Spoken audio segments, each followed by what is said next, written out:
Antes ko tawanit hayga ang pagpatag natong ebanghelyo, akon anay ipaambikin nyo isa ka istorya nga matuod hanungod sa isa ka pamilya. May akon nga kakilala nga pamilya, mag-asawa ay may 4 nga. Daywa ka lalaki, daywa ka babayi. Pero, nanay ay sabagay yamang nagalagait, daya nga mga unga. Lalaki ay ana ginaobra, nagadrive motor para may anda nga kaunon, para may ana nga panggastos sa panimalay. O guys, samtang nagabahuro andang mga unga, hayro pa di pamilya o tatay nagpamanday. Panday. Agbisan pa imawhay may kuyap. Ano ro kuyap sa nabas? Nervyos. Hay, gasaka imaw sa mga bubong, gasaka imaw kusiin, ginakagat na ro ana nga gawas agod. Kung ano man matabo ay hindi mo mahugugid. Hay bisan mabuday no pagpanday, hambanan na hay kara mas madasig ro akon nga pagpangita ikwarta para sa akon nga pamilya.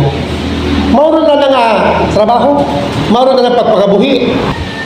Ro apat ka nga kangawa-ngawa sa atang pagpagabuhi nga panday, daywa ka lalaki naging siman. Agayang dagon nagpapangamuyo para kakon nga pangamuyuan na ng unga nga pangatlo para mag-engineer ay nag-board ay nakapasat. Nung pangapat lang rin nagatuon. Roham bait mga palibot, pobre man lang mana sa daron, ano man ang ginhalinan. Pero baka ron, nakaangat siya na sa pagpangabuhi, pero rata pati di pamilya, gapamanday gihapon. Bisa nakaangat yun, ano mga unga, rotatay nanda, sige nga po pamanday. Haman. Ginhimo ko ro akon nga obligasyon katungdanan para sa mga unga, pero padayon na akong obligasyon sa akon nga asawa. Mga ibang mga Kristo haman din paambi ko kinyo hayang arak. Bangod niya sa atong panyempo, hindi tanan nga tatay responsable. Hindi tanan nga tatay gatindog sa anang katungdanan. Manguros ako hindi ka mamakig. Tatlon ko. Gapanguros ako ngayon ay gapanabi-nabi ay basik ko maakig ka mo ang hindi ka mo magsimba. Mambay ka mo, pimit naman na kami ginatira di Father Jod. Nga di man naman namin lata si Father James wa tagatira. Ay bahala ka mo. Nailang nga di ako gimaw gamini sa permi. Aman, agod mga ayon na takot kulikta. Ay mo na tabir kabuhi hindi man ako mailamag. Sinermot pinaumang. Dapat totoong buhay may ibang mga laki na ilang magtinabigit bayi, pero kung magnapdos, magpinanago. Anong klaseng laki ron? Maginunga, pabayan nga. Ang gani, ginshare ko, ginpabig ko kinyo, ro istorya, ro kabuhi ko akong kilaga nga, kapudnay makausoy kagaki sa nagpanimpo na tindugan ng daroan ng katungdanan hindi lamang sa unga kundi sa asawa. Halibahi mga laki nga wahong kwarta gapangabit pa. May madumduman akong sa bilog nga kaso kidbuitan lavandera rubayi gainin naman lang rulaki. Tapos kung hindi magtaot water rubayi pang bakat emperador lights may plak ay rubayi. Kasi hindi sa kalibutan, tanan nga gagaki himayad. Ang hindi tanan nga gagaki nga nag-asawa, nanghimayad nga pati di pamilya. Matuon kita sa atong ebanghelyo sa kay San Lucas. Ginamaya si Zacarias, naghandom nga makaunga. Mauman nga nag-asawa nga si Elizabeth, hay gurang na. Okay lang kung minupausan. ay may ginatawag nga menopausal baby. Ay pwede pa takao nga menopause. Ay kung nagpas na sa menopause, tao ako sayod. Ha? Kaya pa kay Zacarias si Tangel, Zacarias, maabot yun ng imong handom na maging tatay. Kaya ano pa pusit, paging tatay, gurang na ako. At paano magdadto sa kasawa, ay gurang man ang asawa. Abe, kamo nga mga saisintahon niya, mag-inunga kagihapon. Hindi yun. Ay basi ko ni Miss Magdidi, ro inunga, ay Miss Gatas magawa, basi kapi pa ron. Ay gurang kayo, matunon niyo natin doon.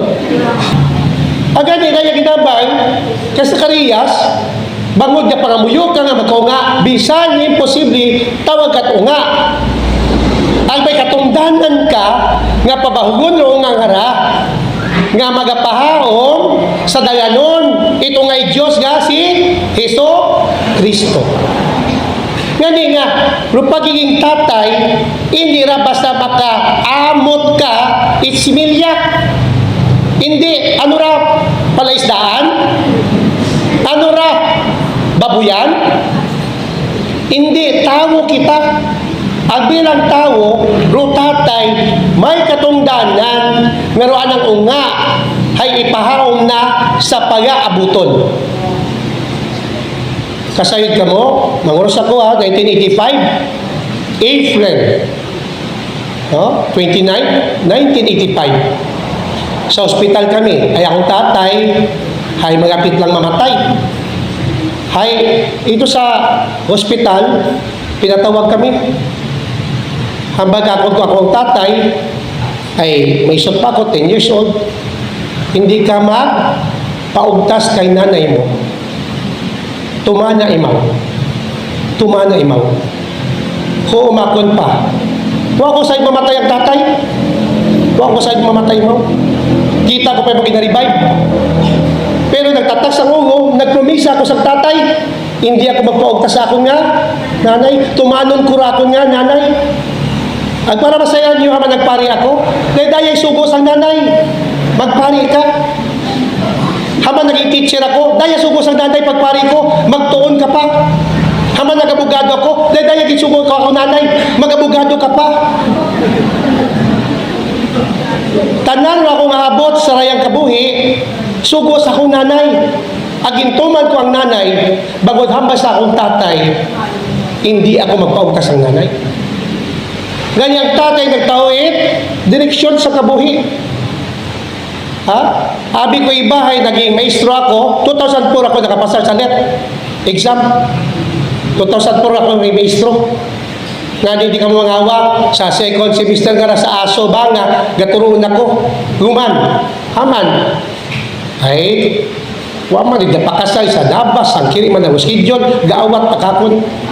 O, mamamba ko, wamat, kamatay, kaguya man. Ay, mga schedule. Ay, kung doon ako gaturo, at least matulan ko ng mga unga na hindi magtayang.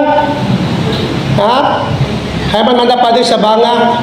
Ay, bago dito, ako niya kurso. No? Ito akong kurso. Ang ganing nga raya, ako mga haabot sa kabuhi, bagod sa hambas ang tatay nga, hindi magpaugtas sa akong nga nanay at tumanong ko ang nanay. Mauron lo gina padumdum Ebanghelyo.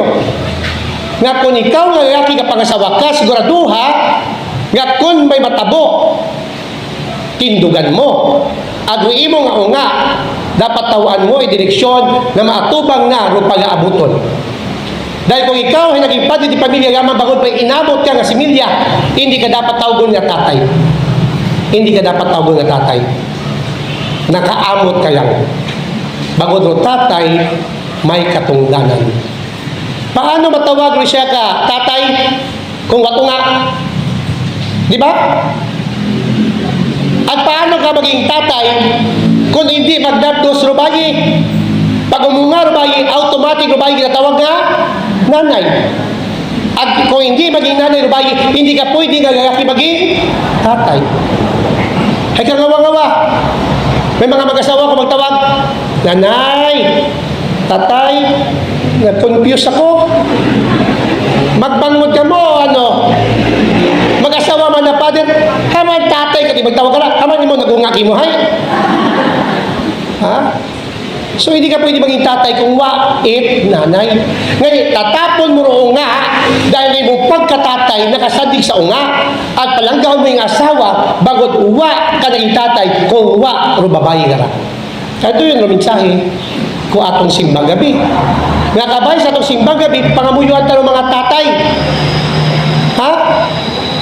Pangamuyuan ta. Ngani ko naman gambay ako, mas bayad lang na naging bakla o siya kalaki kaysa ka maging ngaki nga wa direksyon sa kabuhi at nagahigon na pa nga gubuon ro kabuhi bayi. Ha? Ay man, ay kung amat ro bakla, mas bayad pa. Ay gabulig pa sa ginikanan. Nag-manicure, ga-pedicure, gabugog. Pero may natao sa ginikanan. Hanwaki, pinangayo. Sige, loko sa ginikanan. Ngani, o nga, nagaki, imbis maging mayad. Nga o nga, nagbaho nga, sungayan, manging tatay sa uli, nga sungayan man. Nga nilaya na ito pangamuyan sa simbang gabi, nga parehas kay Sikarias, at pakarehas kay San Jose, kabay nga ro ato mga padre di pamilya, at mga unga nga lalaki, ay magatindog sa anda nga katungdanan. Okay lang maghinangas-yangas, ay bata pa man na. Okay lang magtinunto, ay bata pa. Pero hindi tanan nga, adlaw magtinunto, hasta mamuhok ka, tunto ka gihapon. Mamatay ka gun, kabit gihapon na isip mo. Ha? Agdayan kita padumdum ka at simbahan. Pangamuyuan ta, tanan nga lalaki nga magiging responsable, at mga tatay sa mga panimagay maging responsable.